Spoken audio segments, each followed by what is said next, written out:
So, hello, it's Dispeller here.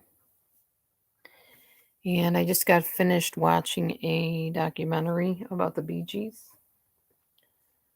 It was really good. Um, it made me really open my eyes to some things, which I'll talk to you about in a second. Hold on a minute.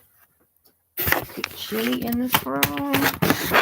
Very chilly. I'll be right back.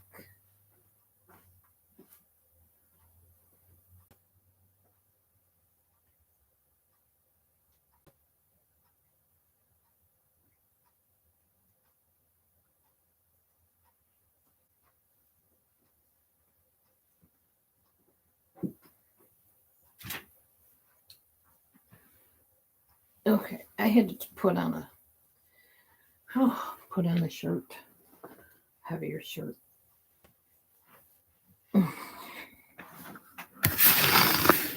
Okay, I'm in a wacky mood today, so just enjoy the hat. It's for cold weather, which we got right now. Anyway, that way I don't have to mess with my hair right now. I can do that before work. I don't feel like doing now. So I've been sitting and watching the documentary called How Can You Mend a Broken Heart? I think that's what it's called. And it really opened my eyes to some things. So here are these three brothers, Barry, Morris, and Robin, Gibb. And they start out by just kind of playing around with music and jamming on their guitars and, doing what brothers do, just playing around. And they decide that they have a really good sound. And I think with the help of their father and one other guy, they started this group. It wasn't even known as the Bee Gees at first, it was known as something else. I don't know all the details. I didn't memorize it. I didn't take notes. So I'm just talking about what I just saw. And they made some really cool music, very different music, but very similar, like the Beatles way back when they first started. And then it went from there to different realms of music, different music genres, if you will, eventually evolving into like disco type music. And I didn't know half of the stuff that I saw in this documentary. It really kind of opened my eyes about how it all went down. You get to watch these guys' lives unfold on this documentary, like throughout the years. The thing is, like right now, we're living in the here and now, and we only know like bits and pieces of each other's life, whatever we reveal to each other. Here on this documentary, you get to see them from children on up and hear about all the different things they went through. And now I'm nobody, okay? I'm just this person with a YouTube channel. Yeah, I have 7,000 subscribers from like way, way, way back when. I mean, it accumulates over time. You're talking about 2008 to now. That's like a lot of years. So it became a channel that was watched by some people. And I'm not like the top of the top. I'm not PewDiePie. I'm not Markiplier or any of those people that rake in tons of views, and that's okay with me. I don't care. I'm just me.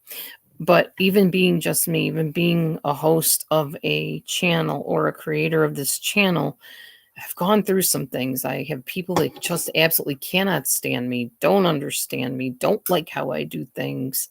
Some people that are just out to take me down, and the day I'm off of here will be the happiest day of their lives.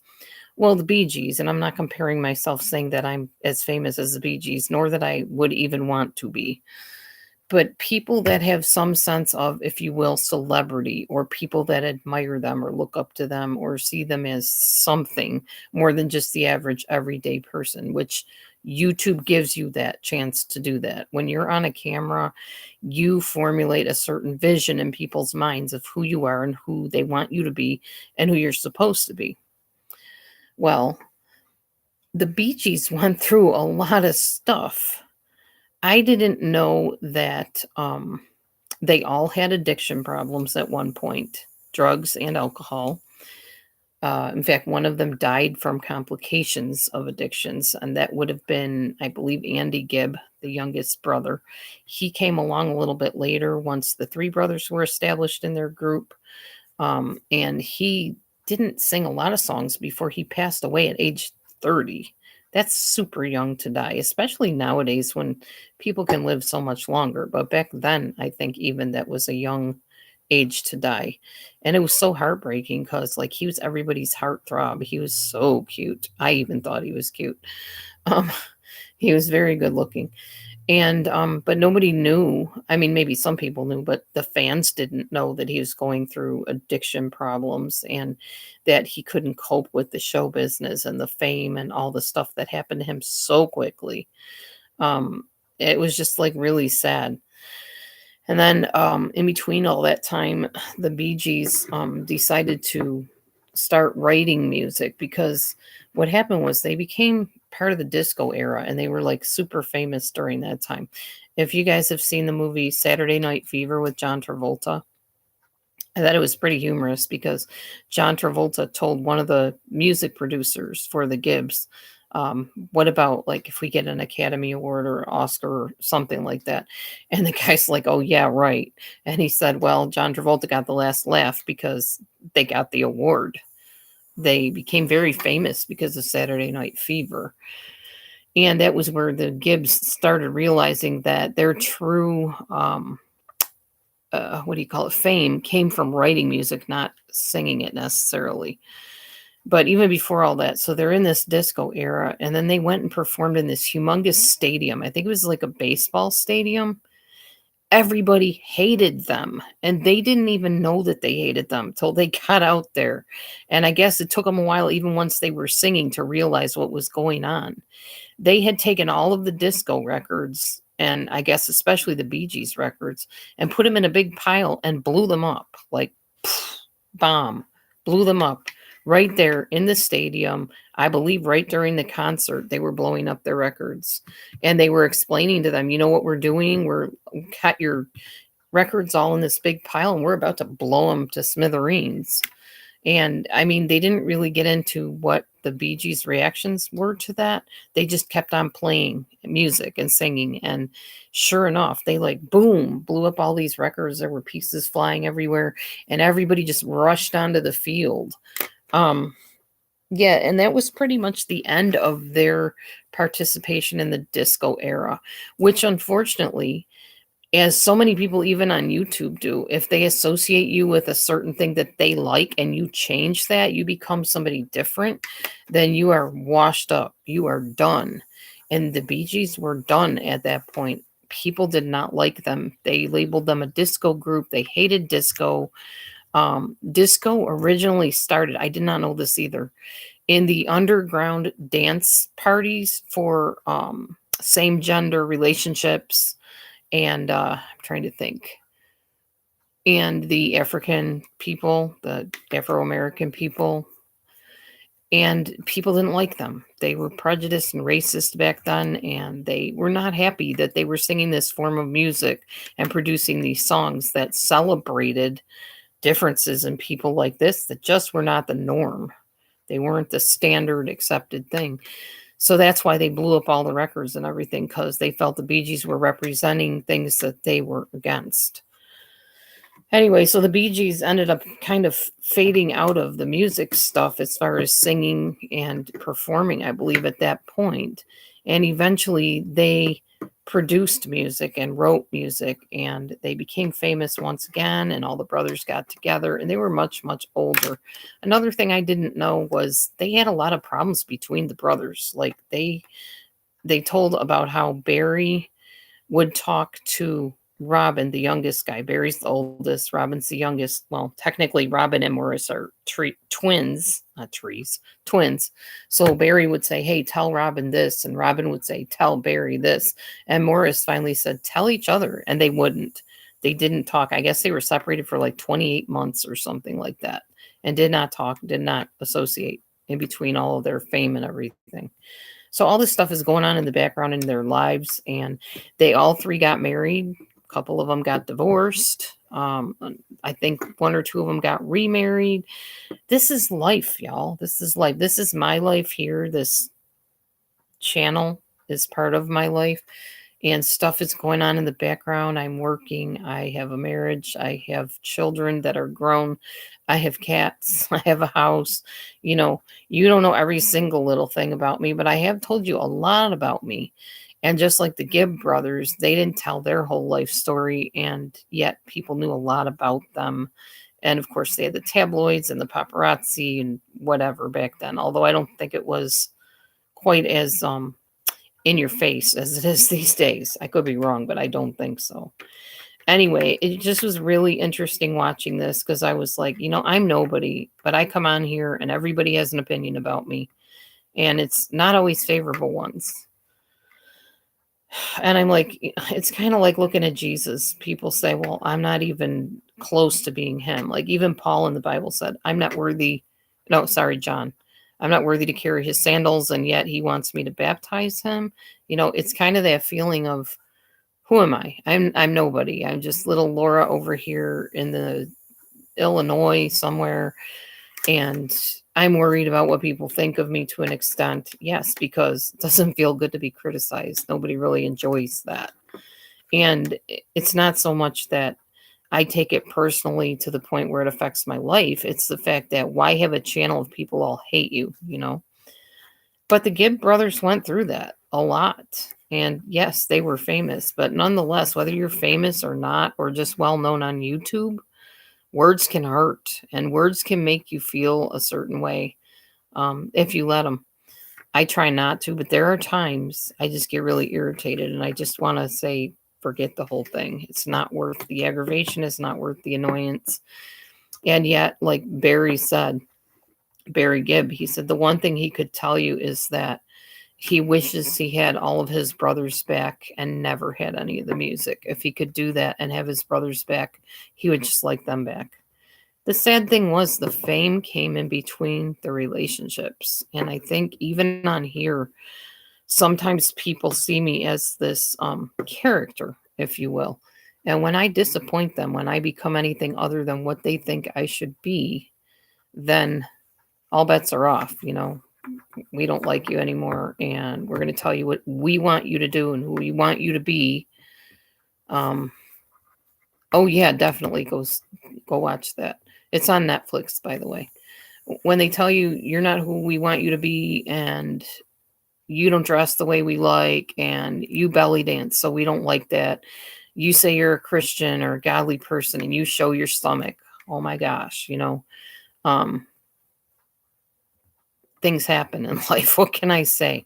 I haven't been belly dancing lately. I'm really trying to get into clogging because I think maybe it's more in alignment with who I want to present myself as. We all present ourselves as something in life, whether we're on a camera or not.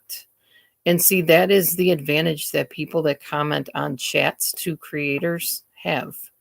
Y'all don't have channels. Most of you barely even have videos on your channel, if you have a channel. And you come on and you make comments that can cut to the quick. And you're allowed to do that. Well, unless we don't show your comments, which is kind of how I handle it. But the point is, you get them into our eye shot. We see those things that you say about us. We read those things. We don't always read all of it, but we see it. And it's really an unfair advantage you have. It's an inequality because here I am showing my whole life. Not so much anymore, but I was all those years showing who I am, showing my aspirations and my achievements and going to college and filming in between all that stuff and talking about my colonoscopy and my whole life. And you can come on and try to tell me how to run that life. And yet I don't get to do that to you, do I? I don't get to turn the tables and say, well, okay, you think this about me. Well, this is what I think about you. I don't get that advantage. And that's why it's very imbalanced on here. And it's a very unrealistic thing, an unrealistic type of relationship with people when you are a video creator. Unless you're just uploading videos, you still get comments, but it's not quite the same as live streaming for some reason. I don't know why that is. It just isn't. Maybe it is the algorithm. Maybe it is the way that YouTube designed it, like Pink Lady Luck has said so many times. Or maybe it's just people in general. I don't know. There are times, honestly, I read comments and I just want to crawl back in bed and put the covers up over my head, my nice weighted blanket, and just stay there and not even come on here. Because I know somebody's going to say something about something at some point. And I'm either going to want to defend myself, ignore the comment, block the person, report the person, or just quit altogether. And there's been many, many times I've just wanted to say, heck with it, throw in the towel. It's not worth it. I'll just stay in the real world where things feel happy and at least able to be coped with. Although I did have a circumstance today. Yes, I'm done talking about the documentary for the most part. I can't think of anything else other than the Gibbs did write for Barbara Streisand, Donna Summer, I believe. I'm trying to think of this other lady, super famous lady. I should have written it down. Anyway, they sang and produced so much music that you probably don't even know they produced, to be honest with you. You might want to do some research into some of the songs that you heard and have sung and kind of became like they click with you and you just keep singing them, and they're sung by other people, but the Bee Gees actually wrote them. And like screen songs, like in movies, they've written a lot of those too. You'd be really amazed some of the songs that they wrote that you didn't even know. I didn't even know. So and they went through so many different genres of music. It's insane. They even did some, was it R&B for a while? Yeah. It was amazing that the scope that they covered in all those years and all the things they experienced and things they were part of. So anyway, I digress. Yeah, I just I don't know. It's not easy being a creator on here. It's not. It's not easy hosting your own show of any kind on here, like any kind of serious show. If you want to just upload content and talk about topics, people love that. And if you keep your opinions and your beliefs out of them, they love that even more, because then they can formulate their own perceptions of whatever you're talking about. But that's not always possible because I am a personality. I have a personality, and I come on here and I share that personality because that's what comes naturally to me. Anywho, so there was something I was going to tell you today, something I experienced. What on earth was it? I can't even remember now. Oh, yes, I can. So today was bill paying day for me. On a different note, one of the bill collectors, if you will, bill companies, whatever, I called them, explained to them I'm making little payments, or like, well, you only paid blankety blank amount of money on this huge bill. I said, right, because that's all I have. They said, well, you raked up all this money. Didn't you know that you'd have to pay it back? Yes, I did. I ended up with COVID for a month and a half, and then I was sick for a month after that. My husband was sick for 2 months. We're doing the best we can. And basically what it is it's a credit card payment. So it builds interest, like the APR fee or whatever, which is 28.8 on this particular credit card. I guess that's standard. I'm not sure, but it's pretty high from what I've been told. And it ended up where I talked to 3 people. The first guy was very rude. The second one was a woman who was super nice and handed me over to the supervisor who talked to me, who basically said, well, if you pay blank amount of money for 3 months, then you'll be caught up and then you can just make like $80 payments after that. I said, okay, that's great, except I don't make that kind of money and I don't anticipate being able to do that. And I'm not going to e-bag or dry bag anybody on here. So don't send me money. Okay. I don't want any hassle in text about, oh, she's on there dry bagging, e-bagging again. No, I'm not. I'm just telling you what happened. So I just basically told them, well, I guess you are going off my list of people I'm paying back, and I will pay my other bills back. And then when I'm done paying all the other bills back, we will see where your bill is at. And maybe somehow by some miracle, I will be making a whole lot more money, working more hours, and be able to pay that back faster. But probably not, because you're just going to keep tacking on interest. So chances are I'm going to be paying your bill till I die. Maybe then some. I don't know. Once you die, maybe somebody else takes over your bills or something. I'm not really sure. I'm not that smart about that stuff. So that happened earlier today. So I basically just hung back up my bill list and took them right off of it because they're not even an afterthought right now. I'm going to pay the ones that I can pay that aren't tacking on extra money, get those done, and then we'll deal with that other one when the time comes. If I have to take out a loan, if I can even qualify for one, maybe that's how I'll go. I don't know. I don't know what I'll do. Anywho, so yeah, the Bee Gees documentary made me realize that, I'm not even close to ever being as famous as they are. I wouldn't want to be as famous as they are. And, but I do have some sense of a viewership on here. So although I'm not famous by the world standards, I am well known on YouTube by some and not well liked by some. So I realized when I watched that documentary that there were times the Bee Gees were not well liked at all. There's times a lot of important people or famous people or well-known people are not liked. Everybody is not going to like me. I already know that. I've come to grips with that. The good thing is with it being on YouTube, I can click the X and leave, and I can go to my real life where people do like me. So that's a good thing. I'm just thankful right now to God above that there are places in my life where people are happy to see me and they feel I have some kind of value or worth being there and existing, because sometimes YouTube is a very cruel place and a very thankless place full of people that they don't care whose heart they tromp on. They don't care what they say to people. They don't care how people perceive what they say.